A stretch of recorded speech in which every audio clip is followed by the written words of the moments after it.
Welcome to the Good Talk Podcast, where we remind you of the joy of life, the love of God, and the possibilities that lie ahead. My name's Pete, and I'm joined by an annoyed wife. Oh, sorry, guys. Just kidding. We were just having a little moment there, but Episode 22. Haters Gonna Hate Part 2. Haters gonna hate. We've never done a Part 2. We have done a Part 2 before. We Really? did. Like a to be continued? Lessons from the Farm was 2 parts. Oh, that's right. If you haven't watched that one, that's actually one of our highest viewed podcasts. Really? Yeah. Lessons from the Farm. Anyway, Haters Gonna Hate Part 2. If you have not listened to Part 1, please do that. It kind of does like help for context. Yeah, and for sure. We preface a lot of things. But yeah, continuing on how to handle criticism in a helpful way. But before that, because we're talking about kind of heavy stuff. Yeah, hate. I thought, why don't we talk about happy things? Oh, good. I don't know what you're about to say, so I'm excited about this. Yeah. So we have a radio show here in Nashville. He does country music, and it's Bobby Bones. You know Bobby. Yep. And it's called Tell Me Something Good, like a little segment. Tell me something good. Yeah. I'm sure everyone loves how often we sing on this podcast. Sure. Anyways, so I have always loved that segment. And so I wanted to do our own little mini Tell Me Something Good. Good. Ryan Seacrest does that or something like that. I think he might have started it. I don't know. Who knows? Maybe Dick Clark did, for all we know. Probably. He started everything. He's the father of radio. Anyway. Okay. So I have 3 stories. 3? Wow. 3. And if you don't follow these Instagram accounts, you need to. One of them is called Tank's Good News. Like Tank is an army tank, but Tank's Good News. And he every day posts good news stories. And I love it because it's in your feed. I don't know. I should probably know that. No, it's all right. I don't know. Anyway, it's Tank's Good News. Follow it. It's so like just uplifting amidst everything else. And also the Good News Network. Follow both those on Instagram. Okay. Ready for this first one? Yeah. You might have to follow closely to my words because it's about a story about a woman and her family. Okay. So her dad died. This girl, let's call her Susie. Okay. Susie's dad died when she was 9. And she was super sad that, her husband, like getting married, that he would never know her dad. And so anyways, apparently she said years into marriage, she learned about the time that this one time her mom and dad visited their parents' house, so her grandparents' house. Okay. And they were around a bunch of the neighbors and met one of their neighbors' babies. And turns out my dad did meet my husband 4 years before his own future daughter was even born. Wow. So her dad met her future husband as a baby before she was even born. That is crazy. Isn't that cool? That is good news. Sweet. I like that. All right, number 2. Okay. There's a boy with autism, and he only eats one brand of waffles. Like he won't eat any other kind of brand of waffles. And they were getting discontinued, and his mom wrote in, and they gave him their secret recipe for the waffles. I love that. I know, so sweet. That's great. Good for them. They should also, like, any extras they had, just because they're send frozen. A couple crates to them. Yeah, I just thought that was so like thoughtful and cool. Like that. All right, last one, and this one's just like what? Okay, 2 friends, and they were working together in Connecticut at a job. And she basically said, like, me and my friend, we were so alike. Like, we just immediately had chemistry, and we always just like joked that we were, you're like my long lost sister. And she said that they both had tattoos of the Dominican Republic flag. And they always thought that was so bizarre. They're like, we have the same tattoo. We're great friends. Like, who would have ever thought? Did they ask why they had that? Like, yeah. So that was kind of what started the conversation was, why do you have a Dominican Republic flag? They were both adopted from the DR. Wow. One of them was adopted from the DR. Actually, I think they were both adopted from the DR. But anyways, they had moved separately at different times, and they both ended up in Connecticut working this job. And turns out one of the girls who they were friends knew who the birth father was. So she had already connected with him. And she had asked him, hey, did you have any other kids that you don't have, like, that you've never met? And he said, yeah, there's one other, and we don't know, where she is. And so she was like freaked out and had them both take that 23andMe. It's like the DNA testing. And turns out they're freaking biological sisters. I'm confused. I believe this is good news. Okay. It's also confusing news. So wait, did they get confusing. tattooed as babies? No, they just separately in their own lives. That's Got what's the same so tattoo weird. Yeah. in the same place, or? No, okay, I don't know different. where. I didn't Okay, ask. all right, I didn't ask where it was. But yeah, so the family in the DR had Gotcha. 7 kids. Wow. Put, I think, a few of them up for adoption. 2 of those were those 2 girls. They never had Wow. met. They were never And met in Connecticut. just at a job, and they thought that they were so alike and so crazy. That They is took crazy. a DNA test. I know. It's just wild how the world works. But yeah, those are my good news stories. That's of the great. day. I love that. And I'm glad you started with that, because we are, as you already mentioned, continuing this hater's gonna hate. And the reality is, I think those people are few and far between. Yeah. The people who are overly critical of you, the people who don't want to believe in you, the people who constantly trying to remind you of your past, the people who, they just seem to be against you at every turn. They're few and far between. They really are, yeah. The problem is they're really, really loud.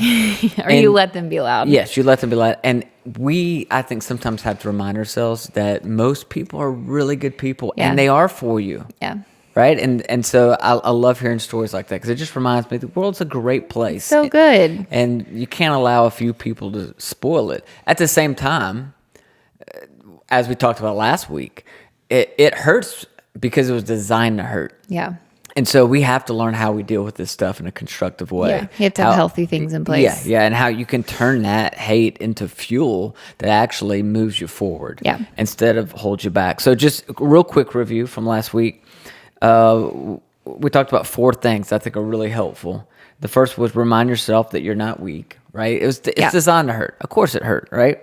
It doesn't mean that you're not wired to be a leader. It doesn't mean that you're not wired to share your art or your ideas or post on Instagram. Mm-hmm. Some people think, well, I'm just not cut out to do this. No. That's not the case at all. You're human. Yeah. And so, of course, it hurts. So remind yourself that you're not weak. Number 2, don't make their problem your problem. That's where we said, the more you fixate on the thing that they said or the thing that they do, the more you attach or anchor yourself to their personal issues. Yep. It's about them. It's about them. Yep. Number 3 is allow the haters to become your teacher. Don't analyze what it is they said. Analyze how it made you feel, and allow that to lead you to a better discovering who you are and how you're wired. The thing I discovered when I allowed the haters to become my teacher was I had been trying to get my worth and my value externally from other people. Yeah. So if they didn't love me, if they didn't accept me, I didn't love or accept myself. Right. It wasn't until I learned to love myself, accept myself, understand I have worth and value and gifts and I'm loved, that it wasn't until I discovered those things that I could, accept people's criticism and accept their hate and not identify. with it. Yeah, exactly. And then the 4th thing was exactly that, was learn to love yourself. And we talked a little bit about that. So let's pick up from there. Okay. And talk about a few more things I think will be real helpful. The 5th thing is this: don't try to avoid stirring up the haters. In other words, if you create on any level, right? It doesn't matter if you post on Instagram or you share ideas or you lead teams or you teach people or you create art. Whenever you're doing those things, there's always like a crew of people in your mind as you create.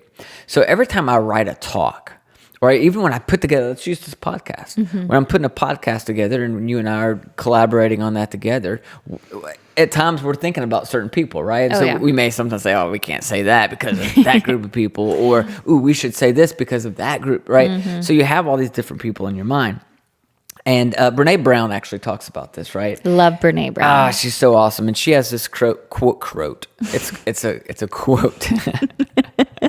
We're giggling. Keep going. You got a quote. It's a great quote from Theodore Roosevelt. It's kind of long, but listen to this. She says this. She says he. Theodore Roosevelt said this. She's quoting Theodore Roosevelt. It's not the critic who counts. It's not the man who points out how the strong man stumbles or where the doer of deeds could have done better. The credit belongs to the man who's actually in the arena, whose face is marred by dust and sweat and blood, who strives valiantly, who errs, who comes short again and again, because there is no effort without error and shortcoming, but who does actually strive to do the deeds, who knows great enthusiasm, the great devotions, who spends himself in a worthy cause, who at best knows in the end triumph of high achievement, and who at worst, if he fails while daring greatly, so that his place shall never be with those cold and timid souls who neither know victory nor defeat. So good. For the person who fails daring greatly. Yep. I love that. And what Brene essentially says when she breaks that quote down is, if you're going to show up and be seen, she says, you're going to get she uses another word, but you're going to get your butt kicked, right? If you're going to get in the arena, you're going to get beat up. You can't avoid it. And the arena is showing up, right? It's whatever it is that you do. Again, and it doesn't matter. Almost any job you have involves people. Almost any hobby you have involves people. Almost any dream you have has people. And the bigger the dream, right? The bigger the conflict, the bigger the force that's going against you. And so I just love this idea. And she takes it a step further. She also says this, hey, if you're not in the arena getting your butt kicked, I'm not interested in your feedback. Care about what you have to say. Yeah. Yeah. And so she makes a great point here, right? Because if you try to create or write or speak or whatever it is that you do by trying to keep your haters happy, you're going to end up creating very mediocre art. Yeah. Right? Yeah. If every time we create a podcast trying to think about, how we keep this group happy and we don't want to tick off this person or that person that left that review, we got to remember that. Like, it ends up, it's mediocre and it doesn't impact anybody. Now, there's a balance to this because you can't live with everyone's opinion matters, but at the same time, you can't live with the falsehood of nobody's opinions matter, right? Both those statements are untrue. So not caring what people think leads to a lack of connection, and you were created for connection. Brene talks about that quite a bit. And so the temptation is to armor up. And I had a boss like this. I had a boss years ago. Gosh, this was a long time ago, like maybe almost 20 years ago. And he was probably the best communicator I've ever heard in my life. The most just raw, talented, gifted communicator that it didn't matter how many thousands of people he had in front of him. He was a master. Over time, obviously, like anybody who creates, leads, talks, speaks, whatever, he got criticism. And he got it for year after year after year. And he didn't deal with it in a healthy way. And he armored up. And it led to a lack of connection. Which then led him to be a very ineffective leader. He couldn't connect with people. He armored up. The only people he trusted were the people in his immediate family. And so that's one extreme. But if you care what everyone says, then that leads to a lack of vulnerability, right? So what you got to do, and again, Brene is kind of brilliant when she explains this. I like the illustration of people talk about fear, and like you never get rid of fear. So fear can be a passenger in the car; it just can't drive the car. Right. That's the way I think about the haters. When you're in the arena creating, the haters are always going to be out there. Yeah. You can't keep them from coming in the door. You can't keep them from listening to your podcast or reading your blogs or looking at your Instagram or tracking you on Facebook. Right? They're there. Just don't create trying to keep them happy, right? They can be in the car, just don't let them drive. Yeah. And, even on the opposite side of that coin, I also think it's true, at least for me, that you also don't want to create with only them in mind as well, as far as like not, I want to keep them happy, but you also don't want to create with, I want to spite them. Absolutely. And I think it's very easy to do that. I can be super honest and say that there's been times I've wanted to post an Instagram that kind of had a passive aggressive message. Haven't we all? Yeah. And it wasn't direct, but I knew, if this person reads it, they'll know that they should never have said XYZ to me or something. So I think in the same way that you can try to please your critics, it's also very easy to create things in a way that you feel like is spiteful, which is not you either. That is a great point, Jordan. It really is. I didn't really think about that, but it's true. So when you're saying don't try to avoid stirring up the haters, maybe even a more positive way of saying it is know your audience. Yeah. Who is it you're trying to inspire? Who is it you're trying to motivate? Yeah. Who is it you're trying to help? Who is it that you're trying to bring about transformation? Focus on them, not on the handful of people who are going to be super negative. Or just be true to you. Yeah. If you're true to you, that means you're creating regardless of people's negative opinions about you, and you're creating regardless of whether or not like you're going to win people over. I just think that's really powerful. Yeah. Okay. I like that a lot. That's really good. Really good. All right, what's the next one? Sixth thing is allow the haters to make you more grateful. This has been a big lesson in my life. Allow them to make you more grateful for the people who champion you. Some of you have been so busy trying to get that person that's on the fence about you, to get them to like you, to accept you, right, to praise you, that you're completely missing the people who've been on the front row cheering you along the whole time. Yeah. You know, it's almost like we take advantage of the unconditional love and support of the people closest to us. Yeah. And we spend all of our energy chasing after these people, trying to convince them to like us, love us, accept us. And we waste so much of our energy, don't we? Yeah. I mean, just to put it in the terms that we talked about in the last episode, you know, we have however many ratings on iTunes, right? 140 something of them are 5-star ratings. Wow. And thank you all for that. Thank you. But that's not my point. My point is not to be like, wow, but we looked at how many 1-stars we have, like how many negative ones that we had.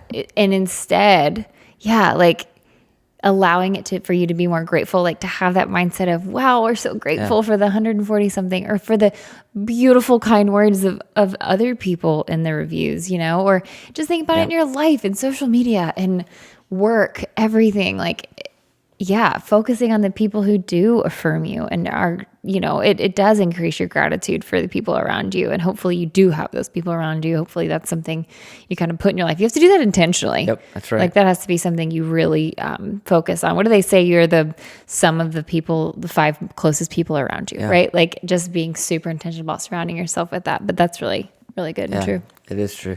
How long has email been around? 25 years? I don't know. Yeah, probably longer, but 25 25. Years. So it's interesting. In 25 years, I don't know how many nice emails I've gotten, but I spent most of my years skimming the nice emails, literally skimming, skipping over sentences, right? Skimming them. If I got a negative one, I obsessed on it. Read it, reread it, printed it off, let other people read it, talked about it. And on it, again. Yeah. And so it took me 25 years to do this, but last year, for the first time ever, in Microsoft Outlook, I created a folder called Nice Emails. Oh, yeah. And every time I get a nice email, I put it in that folder. Yeah. As a reminder to always be grateful for the kindness of others. And don't fixate on the negativity. Don't fixate on the hate. It's true. Okay. Bless and block. Yes, actually, you led me right into my next point. I'm sorry. No, it's unbelievable. Unbelievable. Number 7 is called create closure.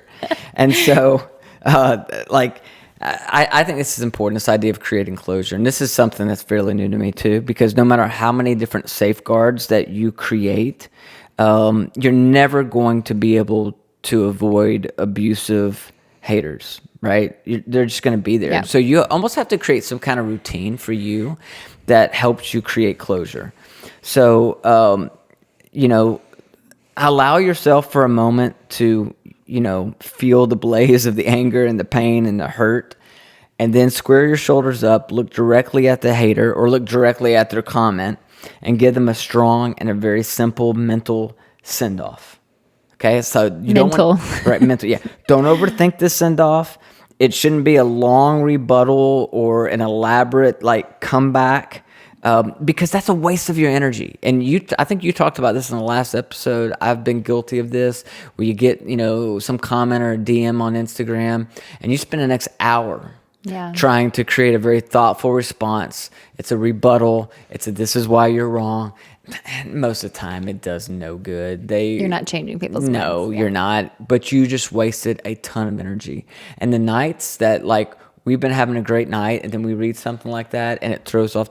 What a waste of life and time and energy, right? So no elaborate comebacks, no long rebuttals are normally not needed at all. Just some kind of short closure. I'll tell you, the last time I had like somebody in my face, because most of the time that's pretty rare. Most of the time, rare. it's through social media and reviews and that kind of stuff. But I had a guy actually in my face after I'd just given a talk, and it had nothing to do with what I spoke about. It really does, but he was pretty upset with me, and he's like giving it to me. So I let him go for about 60 seconds, and then I felt safe enough to do this. I just kind of put my hand on his shoulder. This is pre-COVID. It was right before COVID, actually. And I just looked him in the eye and I said, you know what? You may be right. And I walked off. And it felt so great. Like it was, I wasn't trying to be mean. I'm just like, hey, you may be right. I mean, I disagreed with him. I could have went into a long whole speech about why I thought he was wrong about me, blah, blah, blah. You may be right, and walked off. And it just felt like just some good closure. Yeah. Essentially what it comes down to, because for a long time I tried to win everyone over, get them to see my side, right? You have to learn to be okay with people not knowing your side of the story. You have nothing to prove to anyone. Yeah. All right, I'm going to say that one more time because I think that's so important. Learn to be okay with people not knowing your side of the story. Yep. You have nothing to prove to anyone. You got to get to that place, right? The version of you that they created in their mind is not your responsibility. So good. It's just not. There's this lady I follow on Instagram. I think you follow her too. And she has this little saying because she gets a lot of criticism, a lot of haters. She says, bless and block. Mm-hmm. Bless and block. Bless and block. Yeah, and that's her closure, right? Bless and block. So whether it's bless and block. Do you block people? A long time ago, I blocked more people, and then I just was like, you know what? If they're gonna look at my stuff, whatever. But the only people I have blocked are people who are genuinely hateful. Yeah, I give everybody. I'm like, everybody probably has a tough day, A weak moment. Yeah. So I kind of let those go. But if I get multiple ones from them, I'm like, I'll bless and block then. Yeah, not worth it. No, it's just not. But you got to create closure, whether it's bless and block or you just say like maybe you're right, could be right, whatever. One of my favorites, like as far as a closure statement is, and I've heard it a few times in various different outlets, but it is, I know that is the best that you're capable of. And ironically, it sounds so like childish, but the first time I heard it was on the like real version of Cinderella, and the prince says like, "Does your stepmother treat you well?" And she says, "She treats me as well as she is able." Wow! And to me, it's so profound to be able to say that and have that awareness of maybe that person, that is the best that they have. Like they are unaware, or they're, we've talked about that before, Yep. but I just think that's a really profound and healthy place to be able to say, because then you're not hating on them either. Right. It's just right. like, I think that's the best that they can do, and that's up to them, and it can't impact me. Yeah. It's good. Anyway. That's really good. Yeah. And I just think it's important to know, once you've given the hater that mental send off, don't pay any more attention to them. Don't return or reread their comments. Don't give them any more of your time. Again, this is about, don't you give them your time, you're going to get sucked into that emotional tornado we talked about last week. You're going to anchor yourself to their personal issues. And we all got enough of our own personal issues. So don't do that. Don't get sucked into that. That's good. All right. 8th one, last one, finally, wrap up this whole thing.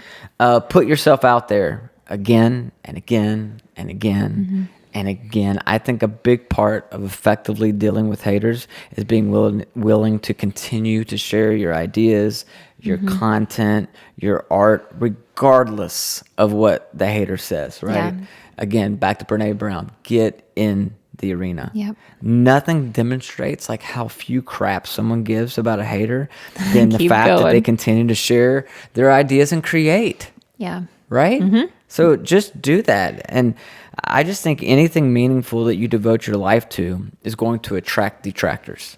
Absolutely. And Brene, in that same talk, she says, you're going to always have the haters. And she said, how much more painful will it be at the end of your life if you did not do the things that you wanted to do, in fear of not pleasing or in fear of whatever else. Like, you've got to weigh, do I care so much about, what everyone else thinks to not do what my heart's leading me to do, that you would at the end of your life potentially regret. And it sounds very dramatic, but I don't know. It's just so true to me. It's just, you've got to follow your heart regardless of what other people think. Yeah.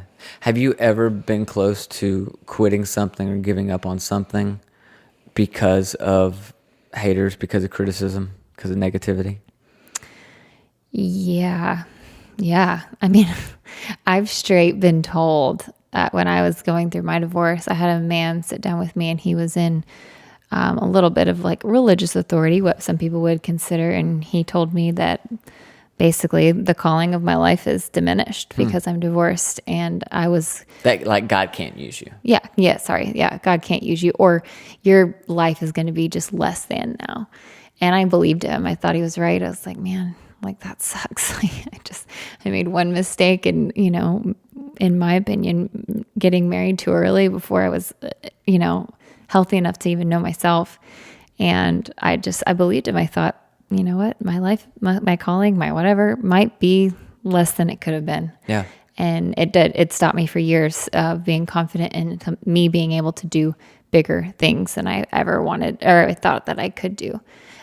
So yeah, on a big scale that, sometimes it's social media, sometimes it's little, it's like putting yourself out there. Last week you put up a picture of just you, and you're like, I don't think I've ever just put up a picture of just me. So uncomfortable And worried that you think people are like, oh, does he think everyone wants to see his face? Like, you think through all of that, and it's so silly.